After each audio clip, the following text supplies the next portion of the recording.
j'ai fait un Monopoly dans Minecraft. On va commencer à la case départ. Regardez-moi cette petite merveille. Donc quand on spawn dans le jeu, on atterrit ici. Et on a un petit panneau qui nous dit que les règles du jeu sont dans une des montures. Donc tu choisis ta monture, ça c'est la mienne. Et tu as tout un petit inventaire. Du coup, les règles du jeu sont ici, mais elles n'ont pas été mises à jour depuis la dernière fois. Du coup, on va pas les lire. Alors, on a de la nourriture parce qu'on va vite avoir faim en marchant sur le plateau. Si on marche. On a du sucre si notre mule est blessée. Un livre pour écrire dedans si besoin, parce que il y a sûrement des erreurs dans le jeu ou des problèmes, ou pour retenir où on s'est arrêté si on arrête de jouer. Une petite pochette à sous avec l'argent de départ. Une longue vue pour espionner ses camarades de jeu. Un bateau pour se déplacer sur la glace si on en a envie, mais il y a un autre moyen pour se déplacer. Jusqu'à la banque qui est au milieu. Des têtes de joueurs qui sont des petits têtes d'animaux que j'ai été chercher une commande sur internet pour ça. Et ça je vais expliquer après comment l'utiliser. Et une pioche pour casser la tête si jamais on a besoin. Du coup, pour commencer le jeu, tu lances ton dé, donc 4. 4, ça ferait 8. Et donc j'avance de 8 cases. Voilà. Donc, on a les cases terrain achetable. Donc, si tu atterris sur cette case-ci, tu vois le prix du terrain 60, tu décides de l'acheter, tu peux aller à la banque. Tadam! Du coup, à la banque, tu es dirigé directement vers les zones où tu peux acheter. Tu choisis d'acheter le premier terrain qui s'appelle Arcadia. Tu payes donc 60 dans le coffre. Et ensuite, tu récupères ici la teinture et le livre qui va t'indiquer le prix, la valeur du terrain, toutes les infos qu'il y a sur les cartes de terrain normalement dans le Monopoly. Et la couleur, c'est juste comme ça tu as plus facile à savoir ce que tu as dans ton inventaire. Donc si t'as quelle couleur de terrain t'as déjà acheté quoi. Et du coup, quand t'as fini d'acheter, tu rappuies sur le bouton devant et t'es de nouveau téléporté sur le terrain. Voilà. Et quand t'as acheté le terrain, tu places la tête qu'il y avait dans ta mule sur cette case-ci. Et comme ça, si tu vois une tête sur le terrain, ça veut dire que ça a été acheté par quelqu'un. Et donc tu dois payer dans le baril où tu donnes à l'autre joueur en personne. Et ça, c'est le prix du terrain quand t'as acheté aucune maison, donc le terrain nul. Et ensuite, si tu achètes des maisons, tu peux voir les prix de terrain. Donc, une maison, hop. Et tu vois ici si c'est allumé ou non. Donc, je vais montrer un exemple. On va aller à la banque. Et pour la banque, tu veux acheter une maison. Donc, tu payes le prix des maisons pour ton terrain. C'est indiqué, il me semble, ici. Un village. Coûte. Non, c'est une maison, mais bon. Donc, maison coûte 50. Tu payes 50 dans le pot. Et hop, tu tires. On a ici pour les hôtels, même chose. Tu payes dans le pot et tu reçois un papier et c'est indiqué combien coûte un hôtel sur ton titre de terrain. Et ici, on a les hypothèques, donc si tu veux vendre ton terrain, ta maison. Et on appuie sur le bouton. Donc, on va se téléporter. Et on veut acheter la première maison. Donc, qu'est-ce qu'on fait? Parce que si, hop, tu peux pas rentrer dans la maison, tu ouvres le baril, tu mets maison que tu as acheté, et hop, c'est allumé. Et maintenant, tu peux rentrer. Donc si tu arrives sur un terrain et qu'il y a une tête et une lumière, tu payes le prix. S'il y a plus que lumière, tu regardes et tu payes le prix qui correspond. Maintenant, si tu veux mettre en hypothèque, hop, ça s'éteint, c'est fermé. Ça fonctionne pareil pour les hôtels. Et j'ai pas récupéré mon hypothèque. Hop, tu peux rentrer dans l'hôtel et on a un étage. C'est un petit peu en ruine, vu qu'ils valent moins cher. À l'achat, ils sont un petit peu en piteux état, on va dire. Ensuite, on arrive à Herobrine. Alors, Herobrine, on met notre point et on a un Ender Chest dans lequel on peut mettre nos affaires. Pas nécessaire si on a Keep Inventory. Normalement, je l'ai, mais bon, jamais trop prudent. Et ça correspond aux cases cartes du Monopoly. Donc, case carte, tu tires une carte, tu lis ce qu'il y a dessus et tu fais. Et si c'est un petit peu différent, tu mets ton point de spawn si tu veux pas mourir. Enfin, si tu veux pas mourir et ressusciter plus lent. Et tu appuies sur le bouton pour tirer une carte. Et ma carte c'est tuer des zombies.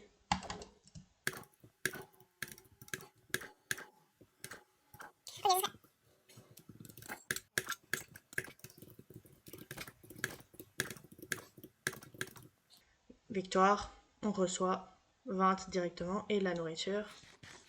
Parce que on est censé commencer en jouant en mode aventure et pas en mode créatif comme moi.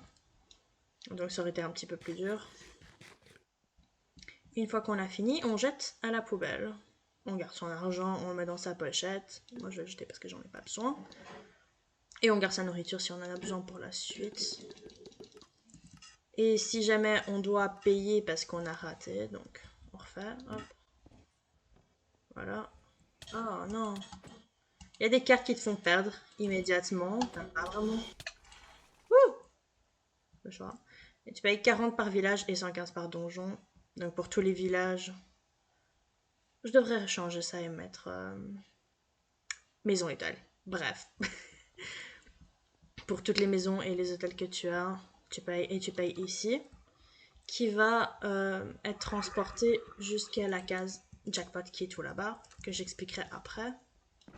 Et on arrive sur les cases Piggy. Alors Piggy, c'est... tu peux faire de la SMR. C'est... tu payes. C'est les cases où tu dois payer. Donc paye 200, tu payes dans le pot. Tu peux dormir ici aussi. Non, j'ai oublié, je suis plus en créatif. Et donc c'est un petit cochon. Et donc c'est pour payer case jackpot également. Ensuite, les cases qui sont connues comme les gares habituellement, ce sont les cases champs. On a champ de blé. D'accord. Tu payes le terrain, tu mets ta tête, si tu le souhaites. S'il y a une tête, tu payes dans le baril. Et ce que tu peux faire, c'est prendre une houe, prendre des graines, et si t'es pas en créatif, comme moi, en mode aventure, parce que normalement tu peux pas casser, tu casses avec ta houe, et tu replantes les graines que tu as prises ici. Et quand tu as fini, tu jettes à la poubelle. Et tu peux mettre ici aussi. Simple. Alors tu peux pas casser les champs parce que quand tu sautes, il y a des barrières invisibles. Et on a une plaque de pression cachée pour pouvoir refaire pousser le champ. Donc si tu t'ennuies et que tu as un champ, tu peux passer ton temps à farmer. Oups. Ça ne devait pas arriver ça. Et maintenant on arrive sur la case Steve.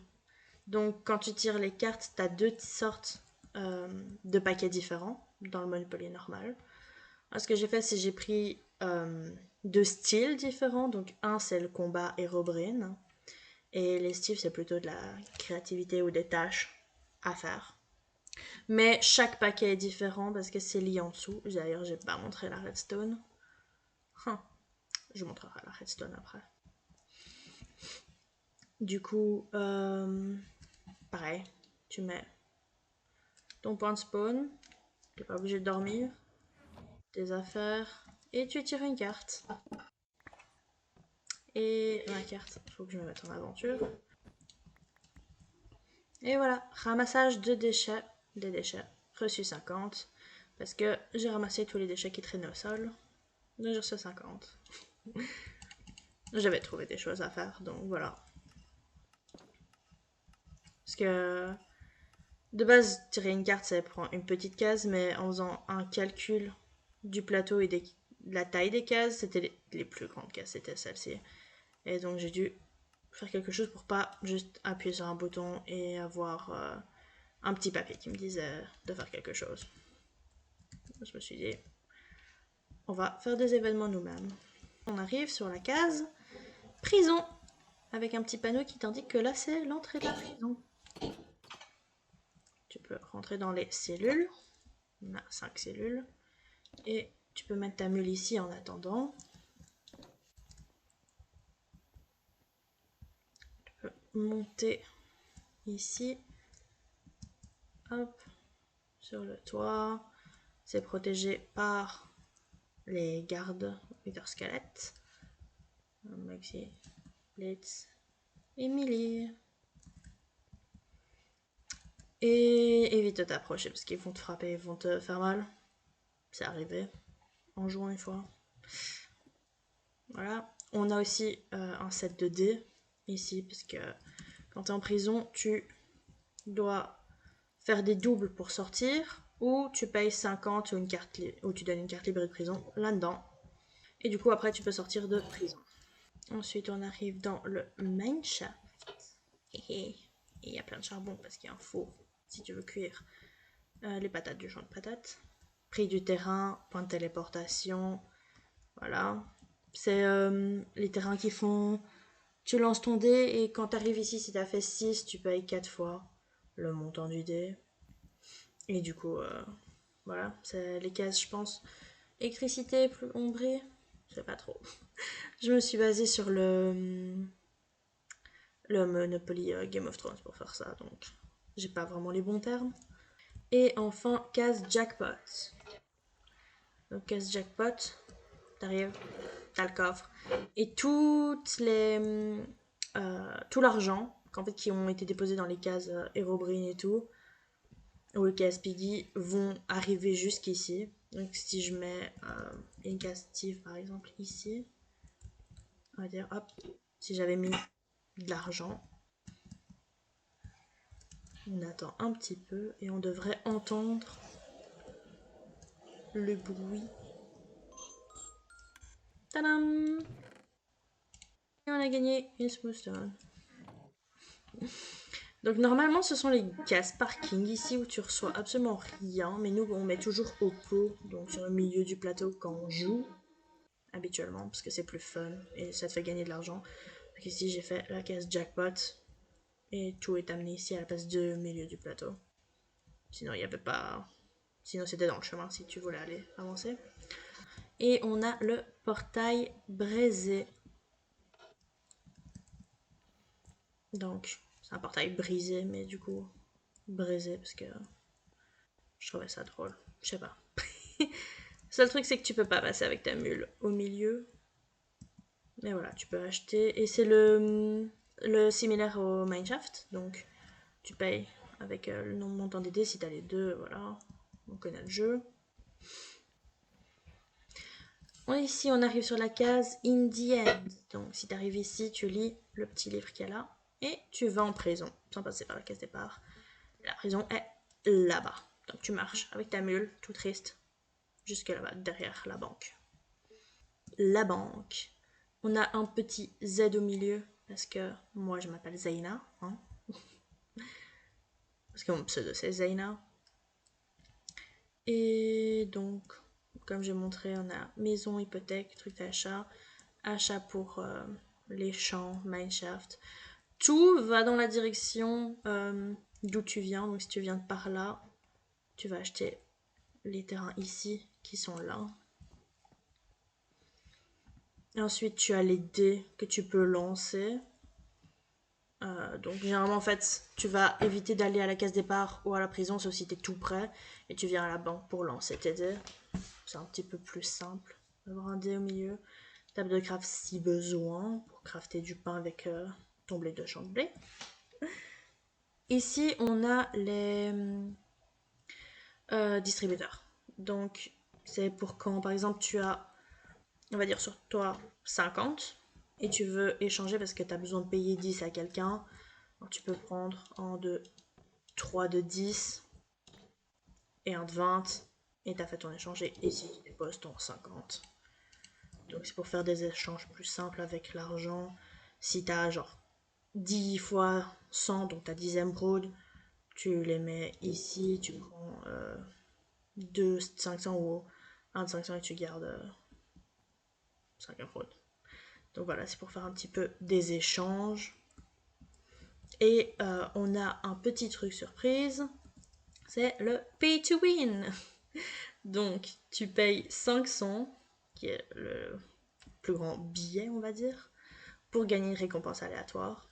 Donc si tu as 500, ce que je n'ai pas parce que je suis pauvre, tu payes 500 dans le pot et tu gagnes une récompense. J'ai gagné des leggings avec Swift Sneak.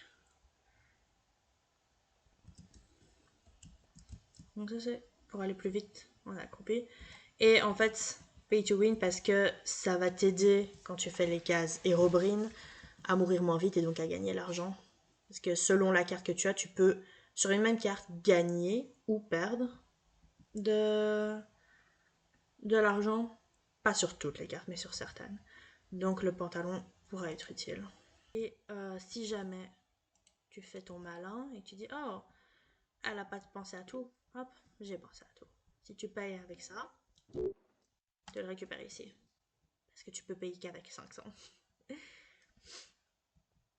Et t'as 8 récompenses aléatoires, il me semble. C'est assez simple. C'est un système donc de filtrage. Tu mets dans le baril, ça va venir ici. Ça va aller soit ici si c'est une maison, ici si c'est une hypothèque. Donc tu peux récupérer ici et ici les papiers. Et ici si c'est quelque chose d'autre qu'ils ont mis dedans. Et ensuite ça va envoyer un signal de redstone. Donc système de filtrage. Ça signale la redstone jusqu'ici et ici c'est coupé. Et quand il y a un supplémentaire, ça va venir ici. Ça va bloquer hein, avec tout ce machin. Il faut apprendre comment on fait un filtre. Et ça va envoyer donc pour la maison un signal de redstone. C'est celui qui est le moins bien fait ici. C'est vraiment très grand et mal fait. Les autres sont plus compacts. Mais ça envoie un signal de redstone ici qu'il envoie dans le bloc ici qui met les coordonnées de la porte où il y a les barrières invisibles et ça les remplit avec de l'air. Et ensuite ça envoie un signal ici dans la torche. Ok, my bad. Ici comme ceci. Voilà. Et donc si on met un papier hypothèque, hop, ça va envoyer un signal par ici qui va envoyer dans ce bloc là qui remet les barrières dans les mêmes coordonnées et qui envoie un signal de nouveau ici dans la torche ici qui elle envoie un signal dans la torche en haut qui l'envoie sur la lampe. Et comme j'ai dit, c'est le système le plus élargi, le moins compact. Donc, système bordélique, système compact, ça met directement dans un répéteur qui va dans le bloc, puis ça monte directement dans l'escalier. Pareil, ici, ça va plus simplement. Donc, ça prend beaucoup moins de place. On est à la banque ici. Quand tu mets tes 500 dans le pot, ils descendent et vont dans ce petit système de filtre ici. Voilà, ça c'est les 500. Et donc ils vont activer ceci, cette redstone. Ici ça va s'éteindre, ce qui va allumer ça, qui va envoyer un signal par là. Si c'est pas 500, ça va revenir ici et revenir dans soi-même. Ici, ça c'est les points de téléportation pour retourner sur le reste du terrain. Et donc ça va s'envoyer un signal à lui-même dans le dropper qui va le mettre dans le baril au-dessus du dropper. Des coffres si jamais on a beaucoup de personnes qui achètent 500. Je pense pas que c'est nécessaire, mais on sait jamais. Et donc ici, ça envoie un petit signal. Et c'est la méthode que j'ai utilisée pour les cartes. C'est un randomiseur. Donc, ça envoie un signal dans un dispenser qui va ensuite placer une shulker ici. Et en même temps, ça envoie un signal ici qui est retardé, parce que c'est sur 4 ticks. Et ici aussi 4 ticks, donc c'est retardé. Et le piston va casser la shulker une fois qu'elle a été lue par ça. Donc il va casser la shulker, la mettre dans l'entonnoir, qui va le mettre là-dedans. Lui va se... Hop, on tombe. Va se lire lui-même. Il va lire, oh, il y a quelque chose ici dedans. Ding, ding, ding, on allume. Et on envoie un signal. Et il va le remettre dans l'entonnoir qu'il remet dans le dispenser. Comme ça, il y en a 9. C'est pas foolproof. On a eu quelques accidents avec des shulkers qui disparaissent, que je dois aller remplir. C'est pour ça que j'avais des shulkers dans mon inventaire au début. Du coup, une fois qu'il y a un shulker, tu as le comparateur qui va lire le signal et il y a un certain nombre d'épées en fait dedans qui donne un certain signal sur cette machine-ci. Et donc si c'est la boîte qui envoie un signal ici, ça va envoyer donc hop, un signal de 1, lui va le lire, il va dire oh c'est le bon signal, la torche ici va s'éteindre et donc tout ça, ça va être éteint et donc ça va s'allumer et ensuite ça va aller dans les blocs de commande qui donnent des choses. Ici ça donne des chiens et des os pour avoir 2 chiens. Je crois que c'était 2 chiens. Ah, chien, 2. Enfin, loup. Mais on s'en fout. Et du coup, si jamais c'est un signal un peu plus grand, donc par exemple c'est un 3, et en fait il va lire, mais il va aller plus loin, donc il va pas s'arrêter juste ici, il va aller ici, et donc le signal va continuer, donc le répéteur va enregistrer le signal qui arrive là, et il va continuer à laisser allumer. Donc même si la torche sera éteinte, en dessous ça sera toujours allumé parce que le signal est plus long que prévu. Pareil pour ce côté-ci. Et donc ça continue ici jusqu'au bout, donc voilà, les 8 branches. Et donc chaque signal va en donner la récompense nécessaire.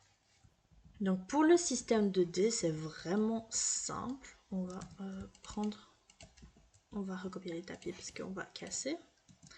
Donc on appuie sur le bouton ici qui va envoyer un petit signal de redstone là, qui va le passer par ici et l'envoyer dans ce bloc-ci.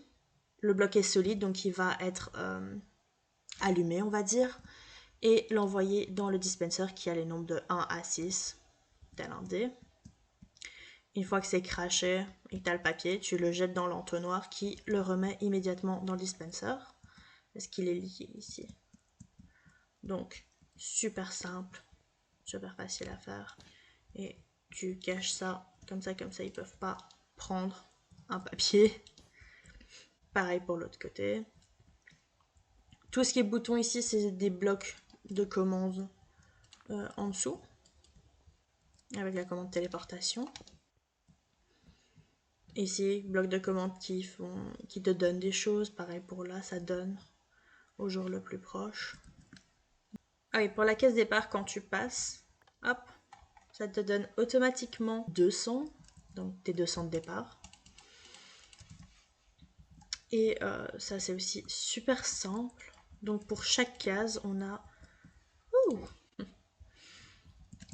des plaques de pression en fait qui vont envoyer un signal et qui vont alors soit te dire sur quelle case t'es, donc ça c'est pour la plupart des cases, Et ici, ça va te donner ton argent. Donc, c'est noté juste là. Alors ça, c'est la petite poubelle. Donc, hop, on a une petite poubelle ici. C'est juste des entonnoirs qui se lient assez loin. Comme ça, t'entends un petit peu moins. Et ça arrive dans un dropper qui va s'envoyer un signal à lui-même et jeter ça dans le trou. Comme ça, tu l'as plus dans ton inventaire. Et ça, c'est l'idée. Donc, la version ici. Hop. Super simple. Et ça, c'est la case. Hop, Arcadia. Et tu as une redstone ici, en fait, parce que la plaque de pression de gauche ne va pas donner le titre. Donc, activer le bloc de commande s'il n'y a pas une redstone qui les lie. Voilà. Ensuite, on a tous les systèmes de filtres qu'on a déjà vus. Et ça, c'est pour les casiers-robrines. Donc, cette partie-ci, c'est le même système qu'au milieu pour le randomizer pour l'argent, pay to win. Donc, tu appuies sur le bouton qui est au-dessus. Là, sur le bloc au-dessus, normalement. Sur ce bloc-là. Ouais, il est là au-dessus. Voilà. Donc, tu appuies ici. Ça active ça. Donc, ça active celui du dessous, la redstone. Redstone envoie le signal. Ça donne ça met la shulker ici. Donc, ça envoie le bon signal et aléatoirement dans les 8, ça va venir activer une carte. Donc, là, tantôt, on a eu des zombies. Donc, c'était ici le 1. Ça envoie le signal ici. Hop, ça allume. Ça va dans les blocs de commande qui s'activent donc. Donner une épée, invoquer des zombies, 5. Et mettre des objectifs. Donc quand tu tues, donc un objectif pour quand toi tu tues un zombie et un objectif pendant si les zombies te tuent. Donc ça c'est hop, allumé. Ça faut apprendre un petit peu les blocs de commande, c'est un petit peu compliqué, mais donc le signal est envoyé et il est transmis de bloc en bloc avec le répéteur. Et ici, je suis même pas sûre que ce soit nécessaire pour être honnête. Mais c'est comme ça que je l'ai fait, donc on va rien toucher. Si ça fonctionne, n'y touche pas. Et donc en fourchette, on envoie un signal par ici dans un bloc qui se répète. Et donc si ton score pour la mort est égal à 1, donc si toi tu meurs, donc et tué par un zombie, alors ça va activer ici, ça va enlever l'objectif, les deux objectifs, pour que ce soit plus là si jamais, pour que ça fasse pas de bêtises. Ça va te dire que t'as une défaite et que tu dois payer. Et ça va aussi tuer les zombies parce qu'ils t'ont tué mais tu les as pas tués, donc ça élimine les zombies restants. Et sur la droite, c'est si tu tues 5 zombies au total, donc si ton score est de 5. Et ça va aussi enlever les objectifs, te donner ton argent, te donner du pain, j'avais cliqué sur le mauvais, et te dire que tu as fait une victoire et que tu as reçu 20. Tout simple. Et donc c'est comme ça pour chaque paquet de cartes. Ça ressemble à peu près à ça. Les styles sont souvent un peu plus courts parce qu'il n'y a qu'une seule option. Donc à la place d'avoir victoire, défaite, t'as que quand t'as réussi ta tâche que tu as le truc. Et ici, qu'est-ce que c'est? C'est ceci. Les petits pots de l'argent qui s'envoient et hop, font tout un trajet dans l'eau et la glace jusqu'à la case jackpot. Donc voilà, ça c'est pour une case Steve. Donc ça ressemble plus à ça. C'est tout simple. Donc c'est exactement celui que j'avais fait. Donc si tu utilises tes cisailles sur les 30 laines, ça s'activera un salage des déchets. Aussi 50 comme on a vu là tout de suite. Ici, ah oui, pour la prison, donc si tu vas à la prison, tu peux soit payer 50, faire les dés qui sont ici, payer 50 ou ou une carte libérée de prison, et ça va venir dans le filtre en fait. Ici, si c'est une carte libérée de prison, ça va venir dans le baril pour pas aller dans le système de récompense qui va au jackpot, et donc ça se vide ici. Ici, l'argent, ça peut être n'importe quel argent qui va dedans, et donc c'est envoyé là-bas. Et si tu mets les mauvais objets dedans, ben voilà, tu auras d'autres récompenses là-bas, c'est arrivé.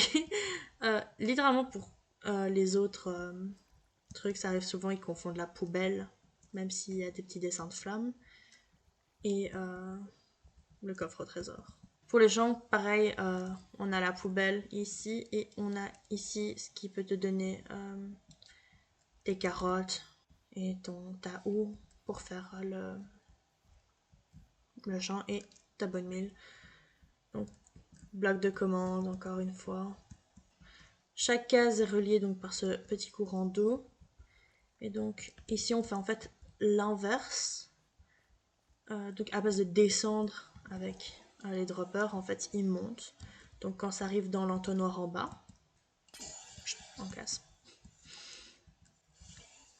Du coup, ça arrive dans l'entonnoir en bas qui va dans ce dropper-ci.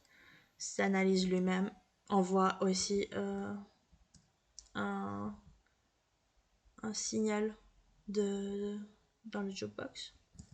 Ding ding ding. Comme ça fait de la musique quand ça monte. Comme si tu avais gagné au jackpot. Donc les droppers se les envoient les uns dans les autres et ensuite vont dans le coffre tout en haut. Donc pour transporter, on a un dropper et avec de l'eau, et quand l'eau s'arrête, on a un bloc de glace avec une pancarte pour empêcher l'eau de derrière, enfin de la suite, la nouvelle eau, de venir en arrière. Donc hop, ça glisse sur la glace et puis ça continue dans l'eau. Le procédé est un petit peu long, donc ça arrive pas immédiatement sur la caisse jackpot, donc tu dois attendre un petit peu parfois. Ici, on arrive dans la partie bleue, donc sur les cases bleu foncé, et on a un beau petit champ de lucioles pour faire l'effet un petit peu malade qui est en haut, un petit peu contaminé plutôt. Je vais montrer un petit peu le plateau de jeu, peut-être pendant la nuit. Donc, hop, on montre un petit peu le plateau, parce que j'ai pris du temps. Aussi, on a derrière un petit, on va appeler ça un jardin. Donc avec une muraille que j'avais commencé à faire, que je voulais faire tout le long pour pas qu'ils aient à voir le monde plat. Et j'ai abandonné l'idée parce que c'était beaucoup trop long, trop difficile à faire. Donc. Et un joli petit arbre qui est pas très bien fait à l'arrière. Hein. J'avais un petit peu eu la flemme. Et comme ils regardent ça d'ici, normalement, ça devrait pas poser de problème. Du coup, par la suite, j'ai décidé d'utiliser de la bone meal tout le long et planter manuellement les petits buissons. C'était très agréable à faire. Et si on plante donc dans les quartiers un petit peu plus qui demandent plus d'argent, donc ça c'est pour les quartiers où tu payes moins dans le Monopoly, et là pour les quartiers tu payes plus, donc par là. Et j'ai planté des tulipes pour faire un petit peu champ de fleurs. Et planter manuellement tous ces arbres-là, je les ai fait pousser avec de la bonne mille. Et j'ai moi-même planté toutes les fleurs et les buissons tout le long. Voilà. Case départ. Ensuite, on a les petits villages. Donc, je sais pas. Hop. Et pour être honnête, c'est pas non plus le plus beau des projets. Je pense qu'il y a des Monopoly qui existent, qui sont probablement un petit peu plus pratiques, mieux peut-être. Mais j'avais décidé de faire ça parce que j'ai regardé Hermitcraft et j'avais vu Dango, Pearl et Etho qui faisaient des jeux dans Hermitcraft, et je me suis dit, oh, qu'est-ce que moi je pourrais faire comme mini-jeu si j'essayais. Cette map-ci, c'est la troisième map que je fais. J'avais fait deux maps de Noël avant. Euh, donc plutôt des escape games. Donc je m'y connaissais pas trop en Redstone. Enfin, du coup, vu que j'avais fait 2 maps avant, je m'y connaissais un petit peu plus en Redstone et en bloc de commande. Mais c'était surtout pour des maps de Noël, donc j'ai dû un petit peu improviser. Et bah voilà, au début, j'avais fait un truc absolument pas compact.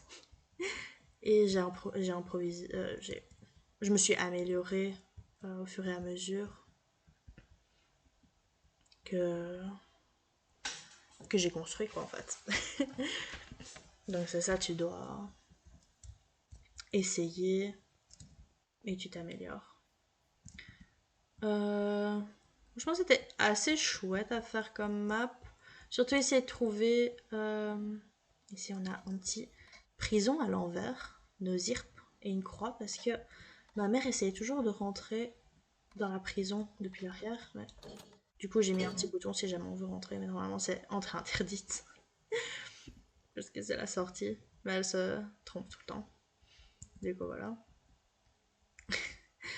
Mais du coup, ouais, c'est assez fun à faire, surtout de trouver les couleurs qui vont un petit peu ensemble. Bon, est-ce que ça va vraiment ensemble? C'est une très bonne question. Mais c'était assez chouette de faire les cases et les terrains. Le plus difficile, c'était faire les cases de cartes. Réellement, c'était beaucoup, beaucoup de travail et ça a pris énormément de temps à faire.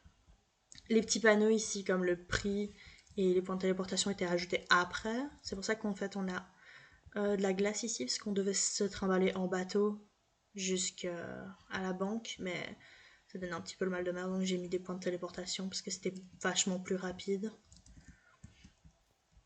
Et donc, on a des petits symboles un petit peu différents aussi. Petite fleur qui change aussi. Non, c'est une pose d'arbre, c'est pas une fleur, je sais. Et quand t'arrives au terrain qui coûte le plus cher, donc qui sont pas les 2 premiers, généralement le troisième terrain coûte plus cher, il est un petit peu plus différent et plus riche. Et à la place d'avoir juste des sièges, il a une table aussi. Mais du coup, ouais, faire les cases, c'était vraiment simple. Mais faire les cartes, ça a pris énormément de temps. Genre, réellement. Cette case. Pas faire la case en elle-même, faire le jeu en dessous. Wow. Essayer de comprendre comment un bloc de commande fonctionne. Et du coup, voilà, j'avais envie de faire un Monopoly et je me suis dit, on teste. Et franchement, c'est assez fun à jouer si t'aimes bien jouer au Monopoly. Et ça permet de jouer en famille quand on n'est pas tous au même endroit, si on a tous Minecraft, bien évidemment. Donc c'est un petit peu style, ok.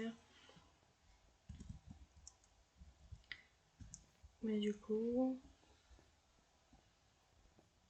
ouais, c'est assez fun à faire. Je sais plus ce que je voulais raconter d'autre.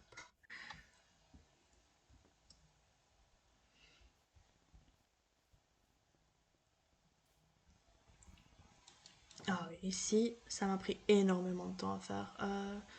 Le petit pattern au sol avec les blocs comme ça. Yeah, c'était très chouette.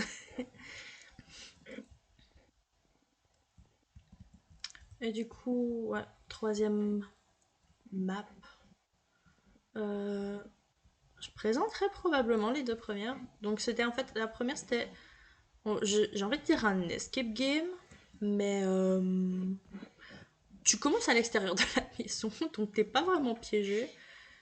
Donc, mais si tu veux jouer, tu dois rentrer dans la maison et commencer tout le jeu. À un moment, t'es bloqué, tu peux plus sortir jusqu'à ce que tu termines. Et la deuxième, c'était plutôt une sorte d'aventure, on va dire. Donc, euh, donc en fait, c'était aussi une map de Noël. Et il y avait des quêtes à faire. Donc en fait, tu allais dans un bâtiment. Donc en fait, tu allais dans un bâtiment pour récupérer des quêtes. Et t'avais 8 quêtes, il me semble. J'aime bien faire par 8 apparemment. C'est à cause des droppers. 8 ou 9, selon le nombre de personnages. Je me rappelle déjà plus. Et donc c'était pour... en fait, t'avais toute une sorte de village avec des bâtiments pour chacun. Et chaque villageois te donne une quête et tu dois faire les quêtes. Et quand t'as fini toutes les quêtes, t'as fini la map. Et donc, je ferai peut-être une vidéo sur mes autres maps. Puisque c'était aussi assez fun à faire. Donc voilà, c'est pas... je vais dire, c'est pas des constructions incroyables. Hein. Je suis pas non plus une constructrice aguerrie, on va dire. Ici, on peut... Yeah. Moi, j'ai mis ça exprès parce que je savais que ça allait vouloir faire du bruit. Et ça, c'est les particules de contamination pour les lucioles. Et je voulais dire autre chose, j'ai oublié. Ah oui, et ici, on peut voir du corail, en fait. Parce que juste en dessous, j'ai mis des grates de cuivre. Et avec de l'eau dedans, et en fait, ça hydrate le corail. Et je voulais en fait faire un petit peu un retour au départ. Donc au départ, c'est très envahi par la nature, ça tombe en ruine et tout. Et ici, c'est censé être les plus riches, les maisons super riches, mais ils sont tellement riches qu'ils ont acheté, qu'ils ont investi dans de la recherche ou quelque chose, ils se sont fait contaminer. Je sais pas trop, j'avais juste envie de faire un petit rappel au premier truc, pour que ça se lie un petit peu mieux. J'espère que je rends personne malade à tourner comme ça. S'il y a quelqu'un qui regarde. Et donc voilà, c'était ma petite map Monopoly. Travail dont je suis franchement super fière.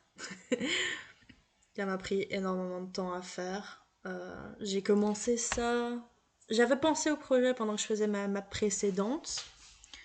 Et j'ai commencé ça dès que je l'ai eu fini.